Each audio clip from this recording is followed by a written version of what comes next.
बुरा जो देखकर मैं चला, बुरा न मिला कोई। जो दिल खोया अपना, मुझसे बुरा न कोई। जिसका अर्थ है, जब मैं इस संसार में बुराई खोजने चला तो मुझे कोई बुरा न मिला। जब मैंने अपने मन के अंदर झांक कर देखा तो मुझसे बुरा कोई न मिला। नमस्कार, मैं नफीसा और आप देख रहे हैं बहुजन टीवी। कबीर दास जी, जिनके नाम का अर्थ महान माना जाता है, आज उन्हीं की जयंती पर गाजीपुर बॉर्डर पर, जहां किसान कृषि कानून के विरोध में अपनी मांगों को लेकर पिछले 7 महीने से बैठे हुए हैं, आज वही किसान और हम मिलकर कबीर दास जी को उनकी जयंती पर याद कर रहे हैं। कबीर दास पेशे से बुनकर थे, कपड़ा बुनते थे, लेकिन अपने समाज के लिए वो ऐसी बातें बुनकर गए और कहकर चले गए कि आज उनके बगैर भारत की कहानी अधूरी सी लगती है। हिंदी भक्ति काव्य धारा के सुप्रसिद्ध कवि कबीरदास जी का जन्म 15वीं सदी में मगहर काशी में हुआ था, ऐसा माना जाता है। हालांकि कबीर के जन्म को लेकर अलग अलग बातें इतिहास में दर्ज हैं। हालांकि कबीर दास को इस बात से कोई फ़र्क नहीं पड़ता था कि उनका पालन पोषण करने वाले मुसलमान थे या हिंदू, तुर्क थे या सनातनी। ये सवाल कबीर के लिए बेईमानी था। कबीर दास हिंदू एवं मुस्लिम शब्द को बिल्कुल नापसंद करते थे। वह सभी को एक समान ईश्वर का पुत्र मानते थे। कबीर की रचनाओं ने हिंदी के क्षेत्र में बहुत प्रभाव डाला और अपने जीवन का सर्वाधिक समय समाज में स्थित कुरीतियां, जातिवाद को मिटाने पर बल दिया। ये हिंदू व इस्लाम धर्म दोनों धर्म को मानते थे। उन्होंने धर्मनिरपेक्ष पर बहुत बल दिया। कबीर दास जी के हिंदू या मुसलमान होने का कोई पुख्ता प्रमाण नहीं है। समाज में फैली कुरीतियों जैसे धर्म में पक्षपात, जातिवाद, ऊंच नीच, अंधविश्वास और समाज में व्यापक सामाजिक बुराइयां, सभी की आलोचना कबीर दास ने की थी। कबीर दास मानते थे कि हमारे कर्मों के अनुसार हमें फल मिलता है और उन्होंने अपने सारे दोहों में भी इसका व्याख्यान किया है। अपनी इस बात को अंतिम समय में साबित करने के लिए ये मगहर में रहने लगे, क्योंकि कुछ लोगों का कहना था कि मगहर में मरने वालों को नर्क मिलता है और काशी में मरने वालों को स्वर्ग मिलता है। इसी अवधारणा को गलत साबित करने के लिए उन्होंने अपनी अंतिम सांस मगहर में ली थी। आज भी कबीर दास का मजहर मगहर में बना हुआ है। भारत देश का संविधान लिखने वाले डॉक्टर भीमराव अंबेडकर जी भी कबीर दास को अपना गुरु मानते थे। बचपन से ही उन्होंने कबीर दास को बेहद पसंद किया। देखा जाए तो दोनों की सोच एक समान थी और समाज सुधारक बन समाज की बुराइयों के खिलाफ दोनों ही लगातार लड़ते रहे। हमारे साथ कुछ लोग गाजीपुर बॉर्डर पर हैं जिन्होंने आज कबीर दास की जयंती मनाई है, कबीर दास को याद किया है। हम उन लोगों से बात करेंगे। हमारे साथ ताऊ जी हैं जिन्होंने श्रद्धांजलि दी है कबीर दास को, जिन्होंने समाज की कुरीतियों को, बुराइयों को उजागर किया और लोगों को कहीं ना कहीं अपने दोहों के माध्यम से प्रेरित किया और एक मैसेज दिया समाज को कि समाज को बेहतर करना चाहिए। जातिवाद हो गया, ऊंच नीच, इन सब से फ़र्क नहीं पड़ना चाहिए। लोगों को ज्ञान के हिसाब से, उनकी काबिलियत के हिसाब से ही उनको सम्मान देना चाहिए। आज कबीर दास की जयंती है। सबसे पहले तो आप उनके बारे में कुछ बताइए, कैसे आपने। वैसे तो हमारे देश में ऐसे बहुत महान संत हुए हैं, जैसे दादू और ये हमारे गुरु नानक। कबीर जी इतने महान संत थे कि वो अड़ियल संत थे। वो सच्चाई को कहने में डरते नहीं थे। उन्होंने सच्चाई के लिए धर्मों को समझाया भी, एक आपस में भाई तुम एक दूसरे से घृणा मत करिए, हम सब एक हैं। और उन्होंने हिंदुओं के लिए लिखा, पत्थर पूजे हर मिले तो मैं पूजूं पहाड़, याते तो चाखी बली पीस खाए संसार। और हमारे मुसलमान भाइयों के लिए भी लिखा, कंकर पत्थर जोड़कर मस्जिद लई बढ़ाए, ताचड़ मुल्ला बांग दे क्या बहरा हुआ खुदा है। उन्होंने समझाया एक तुम परमात्मा के ऊपर आपस में द्वेषता मत करिए, वो परमात्मा एक है, वो सबके साथ है, सब में है। उन्होंने इस तरह समझाया और उन्होंने ये भी बताया, देखिए हम जब आपस में मेल मोहब्बत से रहेंगे तो समाज में हम मानव बनकर आए हैं, तो हम जब द्वेषता नहीं करेंगे तो इस देश की भी तरक्की होगी और हम सबका जीवन सुखी बीतेगा। जैसे उन्होंने कहा है, आप बेटी बोल रही थी, बुरा जो देखन में चला बुरा जग में कोई, जैतन खो जाए अपना तो मुझसे बुरा न कोई। जब आदमी अपने अंदर की बुराई को आप जानता है, एक मेरे अंदर क्या क्या बुराई है, पर वो अपनी ना कह करके दूसरे की बुराई देखता है।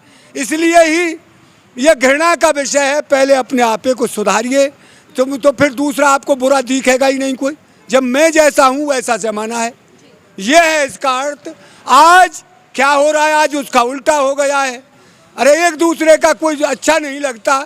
जैसे दो मस्त हाथी होते हैं, वो एक साथ पानी नहीं पी सकते किसी नदी या तालाब में, ऐसे यहाँ हिंदू मुसलमान की इतनी बड़ी द्वेषता फैला दी है आज। वो बात कबीर के ज़माने में भी थी, तो उन्होंने तो समझाया, संत हुए बहुत कि इस तरह मत करिए। ये आपके लिए पीछे के लिए भी बुरा है और यहाँ भी दुनिया बुरा कहेगा आपसे। तो इसी तरह कबीर जी एक बहुत महान संत हुए हैं और उन्होंने अपने उनसे दोहाओं से और भजनों से पूरे इस दिन या हिंदुस्तान को नहीं, पूरे वर्ल्ड ने पसंद किया है कबीरदास जी को। आपने जो अंबेडकर जी का नाम लिया, ऐसे जो योग्य आदमी हैं उन्होंने कबीर जी को चुना है। एक भाई हम जाति किससे बना, कर्म से जाति बनी है। अरे मैं जूती बनाने लगा तो मैं जाटव हो गया, मैं काट का काम करने लगा तो बढ़ई हो गया, मैं लोह का काम करने लगा तो लोहार हो गया। कोई वहाँ से एक है, हम वहाँ से ना जनेऊ पहन कर आया कोई, न चुटिया रखा के आया, न चुटिया कटा के आया। वो पेट में सब जैसे हम पले हैं, मैं पला हूँ, ऐसे ही हमारे दूसरे वर्ग के लोग हैं वो पले हैं। फिर हम इनसे घृणा क्यों करें? हम सब मेल मोहब्बत से प्यार से रहें। ये मनुष्य जन्म बार बार नहीं मिलता, बहुत दुर्लभ है, ये सब संत भी कह रहे हैं और हम भी समझते हैं।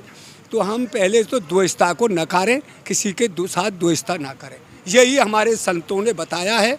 और ये कबीर जी ने तो इस पर बहुत ही बड़ा बल दिया है और उन्होंने समझाया है। जिस मंदिर में तुम जा रहे हो हैं, उन्होंने लिखा एक भजन, मोए कहाँ ढूंढे हैं बंदे में तो तेरे पास में। उस परमात्मा के लिए लिखा है जिसे हम ढूंढ रहे हैं बनों में और गुफाओं में। वहाँ मोए कहाँ ढूंढे हैं बंदे में तो तेरे पास में, ना तीरथ में ना मूरत में ना एकांत निवास में, ना मैं क्रिया कर्म में रहता नहीं योग संन्यास में। मैं तो तेरे पास हूँ, तू आँख मूंद कर बैठा है, इससे नहीं मिलूँगा। मुझे अंदर खोज, इस शरीर में ही जब अंदर की खोज करेगी, वही खोज कबीर जी ने की और उनको परमात्मा अंदर ही मिला। तो उन्होंने सबको बताया। और भाई आपस में द्वेषता मत करिए। और मैं तो ये कहता हूँ, अब धर्म बन गए, मैं भी कहता हूँ इस बात को, किसी से कोई घृणा मत करें। हिंदू अपना अपने हिसाब से चलें, मुसलमान भाई अपने हिसाब से चलें। हम नफरत की राजनीति क्यों करें? आज देश की वो हालत हो गई है, एक देश को नफरत की राजनीति में धकेल दिया है। ये कहीं मस्जिद तोड़वा रहे हैं, कहीं कुछ करवा रहे हैं, तो ये काम बढ़िया नहीं है। ये देश के लिए दुर्भाग्य है। देश को अमन से रहने दो। वोट दिया, आपको राजा बनाया, तो इसलिए थोड़े बनाए कि हम आप तो राज करें और हम आपस में लड़ कर के जेलों में चले जाएं। इस राजनीति नहीं करनी चाहिए। एक सवाल मेरा आपसे है कि 600 साल पहले कबीरदास जी लोगों को समझा कर गए, बता के गए कि जो भेदभाव नहीं करना चाहिए, धर्म के ऊपर नहीं मरना चाहिए, और अलग अलग धर्मों को ही कहीं ना कहीं अपने दोहे के माध्यम से समझा कर गए। लेकिन अभी भी हमें देखने को मिल रहा है कि हिंदू मुस्लिम की बहुत लड़ाइयाँ होती हैं, उनको बहुत ही आसानी से भड़का दिया जाता है और लड़वा दिया जाता है। ऐसा क्यों? ये बेटी एक स्वार्थ की राजनीति है। स्वार्थ में जो आदमी अंधा हो जाता है, वो स्वार्थ में ऐसा अंधा हो जाता है कि मुझे कैसे भी कुर्सी मिले, कितना भी खून खराबा हो जाए, कुछ भी करना पड़े, पर मेरी कुर्सी ना जाए।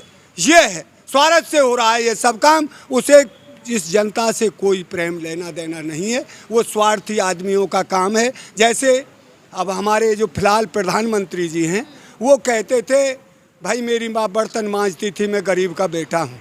अच्छा जी, गरीब का बेटा है तो आज 8,500 करोड़ 9,000 करोड़ के जहाज़ की क्या ज़रूरत थी?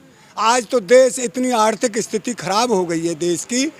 एक हमारा जो हम तो पाकिस्तान से जो मीडिया रोज़ पाकिस्तान को कोसती थी दिन रात, वो भी आगे निकल गया। बांग्लादेश हमसे आगे निकल गया। 5वें स्थान से हम 156वें स्थान पर चले गए। फिर आपकी क्यों नहीं ये होती? क्यों इस नफरत को फैला रहे हैं? अरे कैसे भी इस देश को अपने का उत्थान के लिए काम करना चाहिए। और जो ये गरीब की बात करते हैं। मैंने स्वर्गीय लाल बहादुर शास्त्री की जीवनी पढ़ी है, थोड़ा सा पढ़ा, मैं भी हूँ बेटी।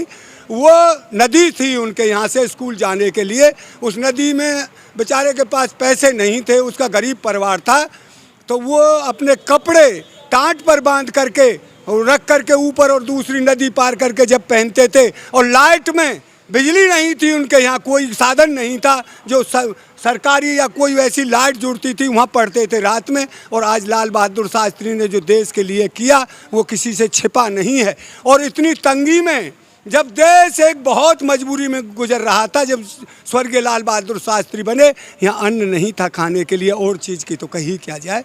तो जब उन्होंने उस तंगी में भी देश को पाला पोसा और देश को कुछ ना कुछ देकर गए। आज मोदी जी ने तो जो बना के गए हैं, प्रधानमंत्री जितने भी हुए कुछ ना कुछ सब ने किया है। मोदी जी ने तो एक बगल से उनको उजाड़ के रख दिया, सबको कह रहे एक भाई सरकार का काम ये नहीं व्यापार करना, रेल चलाना व्यापार हो गया है। सरकारी संपत्ति को आप वैसे ही बेच दोगे मनमानी दामों में, कितने का बना है, ये हमारे टैक्स के पैसे से बना है, पूरे हर हिंदुस्तानी का उसमें अधिकार है, आप बिना पूछे कर दोगे। किसानों के साथ उतना बड़ा अन्याय कर देना, जो उनको लाल बहादुर शास्त्री के नारे को भी नहीं मान रहे। उन्होंने कहा जय किसान जय जवान, जय जवान जय, उसको भी उन्होंने तो नकार दिया। किसानों से आज तक एक शब्द तक नहीं बोले। यहाँ 450-500 किसान हमारे शहीद हो गए, उनके बारे में एक बात नहीं करते। वो बात करते हैं अडानी अंबानी की, कारगिल की, विदेशी कंपनियों को ला रहे हैं। यहाँ देश का 5000 से आदमी ज़्यादा जो पैसे वाले विदेश चले गए, यहाँ पर होगा क्या? ये तो आत्मनिर्भर बनाते थे भारत को, कहाँ बना आत्मनिर्भर? हमारी हर आदमी की आय घट गई है और बेचारों को काम नहीं मिल रहा। इतनी लाचारी हो गई है देश में, कैसे पालेगा इस देश को मोदी, ये बताए।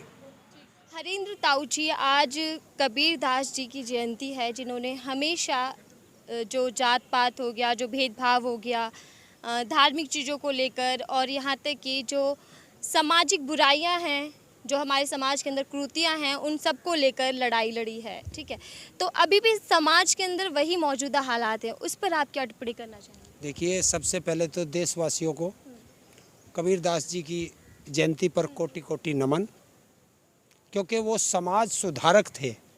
और जो समाज के वो जातिवादी तो मानते ही नहीं थे, वो समाज में ज्ञान बांटते थे। और उनका मुझे याद है कि वो हिंदुओं पर भी ऐसे ही बोलते थे, मुस्लिमों पर भी ऐसे ही बोलते थे, बिल्कुल साफ बोलते थे। उन्होंने मुझे उनके दो दोहे याद हैं। जो हिंदुओं पे कहा, पहले हिंदुओं पे लीजिए कि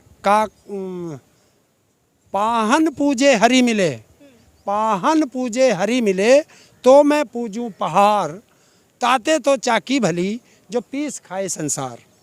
ये उनका हिंदुओं पे कटाक्ष था कि आप इस तरह मत जाइए। उन्होंने इसी तरह मुस्लिमों को भी कहा कि काकर पत्थर जोड़कर मस्जिद लई बनाए, ताचड़ी बुल्ला बांग दे, क्या बहरा हुआ खुदाए। तो ये उनके हिंदू और मुस्लिम पे थे। मेरे पास सिक्कों के लिए भी है एक, सिक्कों पे भी उन्होंने किया था, जाति ने पूछो साधु की, पूछ लीजिए ज्ञान, गोल करो तलवार का, पड़ा रहने दो म्यान। क्योंकि ये भी एक जरा सी देर में तलवार काट लेते थे, तो वो कहते थे ऐसा नहीं है, शांत रहिए, तलवार को म्यान में रखिए, बातों से रखिए। तो ये समाज सुधारक लोग थे। और जो वो पहले कह के गए, उनकी वो एक एक बात आज सोने की तरह पवित्र है। लेकिन हमारे देश में कुछ लोग ऐसे हैं कि जिनकी रोटियां ही जाति धर्म पे चलती हो, मजहब पे चलती हो। वो लोग नहीं चाहते कि इस देश में लोग बढ़ें, वो नहीं चाहते कि ये लोग पढ़ें, समाज जो नीचे का तबका है वो ऊपर उठे, वो नहीं चाहते। तो ये राजनीति बहुत गंदी चीज़ है भारत की, वो नहीं चाहते। और मैं फिर कहता हूँ कि जो बुजुर्गों के कहे वाणी है उसे पढ़ना चाहिए। कबीर को पढ़ो, तुलसी को पढ़ो, रहीम को पढ़ो, हैं, और गुरु गोविंद सिंह जी की किताबें पढ़ो, बहुत ज्ञान मिलेगा। भगत सिंह जी की लिखी हुई किताबें पढ़ो, ज्ञान मिलेगा। लेकिन कौन पढ़े? हमें तो मजहब में फंसा दिया, हमें तो हिंदू मुस्लिम सिख में फंसा दिया। तो वे नहीं चाहते। अगर इन्होंने ज्ञान, अगर ये गुरु गोविंद सिंह जी की बुक पढ़ते हैं तो इनको खालिस्तानी कह दो, ये चिढ़ जाएंगे। मैं हिंदू की किताब पढ़ता हूँ, हैं, तो मुझे भी कोई ना एक मजहब दे दो, मुझे मुस्लिमों के खिलाफ भड़का देंगे। वो मुस्लिम है, वो अगर अपने धर्म की किताब पढ़ता है तो उसे हिंदुओं के खिलाफ भड़का देंगे। तो उनका काम है कि राजनीतिक रोटी सेकने के लिए, अपनी राजनीतिक कुर्सी बचाने के लिए, राजनीतिक सत्ता बचाने के लिए हम लोगों को आपस में लड़ा के रखा। तो हमें वो ज्ञान देना ही नहीं चाहते। अगर हमें ज्ञान मिल गया तो हम इनसे सवाल कर लेंगे, सवाल वो चाहते नहीं है। ये है। अच्छा, कबीरदास जी की जयंती है, ऐसे में जब उन्होंने उनके जितने भी हम दोहे उठाकर देखेंगे तो समाज के लिए एक प्रेरणा है, समाज सुधारक विचार उनके प्रकट होते हैं उसमें। हमेशा जो हालात अभी हैं वो 600 साल पहले भी उन्हीं हालातों का जिक्र करते दिखाई दे रहे। तो अभी समाज को, लोगों को क्या मैसेज देना चाहेंगे उनकी जयंती पर? देखिए, मैं कहना चाहता हूँ कि जो वो वाणी कह कर के गए हैं, आप उन पे अमल करें। और हमारा ये आंदोलन जो है, किसान आंदोलन, इसने जब से आया है, इसने कह रखा है कि जो किसी भी धर्म जाति के, कोई भी मजहब के संत महापुरुष होंगे, हम लोग सब की बड़े प्यार से यहाँ मनाते हैं जयंती। आज भी बड़े हर्षोल्लास के साथ कबीरदास जी की जयंती मनाई गई है। सब ने उनको पुष्पांजलि अर्पित की, नमन किया और सब धन्य हैं। मैं तो चाहता हूँ उनके आदर्शों पे चलें तो देश आगे बढ़ेगा।